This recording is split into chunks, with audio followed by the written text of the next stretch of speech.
Hello everyone and welcome. In this lesson, we're going to cover one of the most important topics in this entire course, which is keyword research. If there's one skill that can dramatically increase the number of people who discover your products, it's learning how to choose the right keywords. Think about the last time you searched for something online. Maybe you typed wooden wedding sign or personalized dog collar. Keywords work the same way. The more clearly you describe your product using words buyers actually search for, the easier it becomes for Etsy to understand your listing. Your job as a seller is to make sure your listings contain the same words your customers are using. If they don't, Etsy has a much harder time matching your products with the right buyers. Imagine opening a bakery and placing a sign outside that simply says, food. Would people understand what you sell? Probably not. Now imagine the sign says, fresh homemade apple pies. Immediately, people know exactly what to expect. Keywords work the same way. The more clearly you describe your product using words buyers actually search for, the easier it becomes for Etsy to understand your listing. One of the biggest mistakes new sellers make is using words they like instead of words customers actually use. For example, suppose you've created a beautiful handmade coffee mug. You decide to call it Morning Inspiration Cup. It sounds creative. But how many people are actually searching for Morning Inspiration Cup? Probably very few. Most shoppers will search for phrases like handmade coffee mug, ceramic coffee mug, personalized mug, funny coffee mug, gift for coffee lover. Those are the phrases that connect buyers with your products. Always remember this simple rule. You are not writing for yourself. You are writing for the customer. Fortunately, Etsy gives us one of the best keyword research tools available, and it's completely free. Open Etsy and begin typing words related to your product into the search bar. Don't press enter. Watch what happens. Etsy immediately begins suggesting search phrases. Those suggestions aren't random. They're based on real searches made by real shoppers. If Etsy suggests personalized cutting board, it's because people are actually searching for that phrase. Those suggestions are valuable clues about customer demand.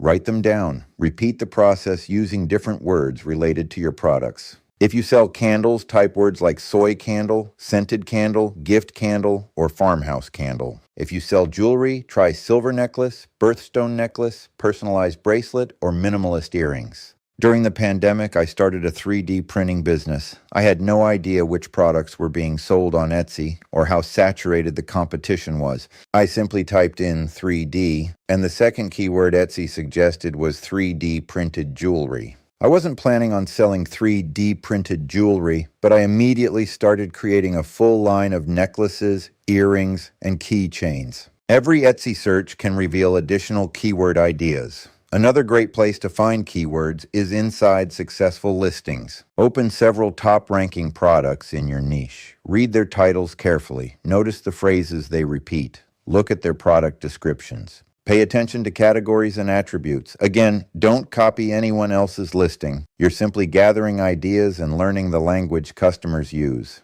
Think of yourself as learning a new vocabulary. Now let's discuss something called long-tail keywords. Long-tail keywords are longer, more specific search phrases. Instead of simply targeting necklace, you might target personalized birthstone necklace, gold initial necklace for women, custom name necklace gift. Instead of mug, you might target personalized teacher coffee mug, funny office coffee mug, ceramic mug with name. Why are long-tail keywords so powerful? Because they match shoppers who know exactly what they want. Someone searching for gift could be looking for almost anything. Someone searching for personalized retirement gift for dad knows exactly what they want. Specific searches often lead to higher conversion rates because your product closely matches the buyer's intent. My 3D printing business sells mostly succulent planters on Etsy. One day I was creating a dachshund planter for my wife since she's a proud Doxy owner. On a hunch, I checked Etsy, and sure enough, there was decent demand for dachshund products. If I targeted products for dogs, I would have been competing with thousands of other sellers. Since I was targeting dachshund owners, the market was more defined and less competitive.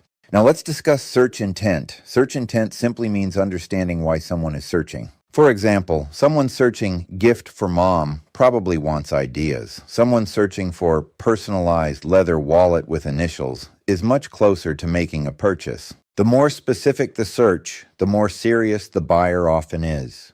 Your goal is to create listings that answer those specific searches. Now, here's another mistake many Etsy sellers make. They try to rank for extremely broad keywords. Imagine trying to rank for the word shirt. Thousands upon thousands of listings compete for that one word. Instead, it's usually much smarter to target phrases like funny camping shirt, personalized family reunion shirt, vintage fishing t-shirt. Specific keywords often face less competition while attracting buyers looking for exactly what you sell. Another helpful strategy is thinking like your customer. Ask yourself these questions. What would someone type if they had never seen my product before? What problem does my product solve? Is this a gift? Is this personalized? What materials is it made from? Who is likely to buy it? Sometimes asking family members or friends how they would search for your product can reveal keyword ideas you never considered. Now let's discuss keyword stuffing. Years ago, some people believed repeating the same keyword over and over would improve search rankings. Today, that approach usually hurts more than it helps. Imagine reading a listing that says personalized mug gift, personalized mug for coffee lovers, personalized mug handmade. It sounds awkward. Instead, write naturally. Use related phrases. Describe your product honestly. Etsy is much better at understanding natural language than simply counting repeated words. As we move further into this course, you'll learn exactly where to place your keywords inside your listings. For now, your focus should simply be identifying the best phrases customers actually search for. Remember, keyword research isn't something you do once. Markets change, new trends appear, seasonal products become popular, customer interests evolve. Successful Etsy sellers revisit their keyword research regularly to stay ahead of the competition. Let's review the most important ideas from today's lesson. Customers search using keywords. That is the first point. Your listings should use the same words your customers search for. Etsy search suggestions are one of your best research tools. Long-tail keywords often outperform broad keywords. Think like your customer, not like the creator. Keep building your keyword list over time.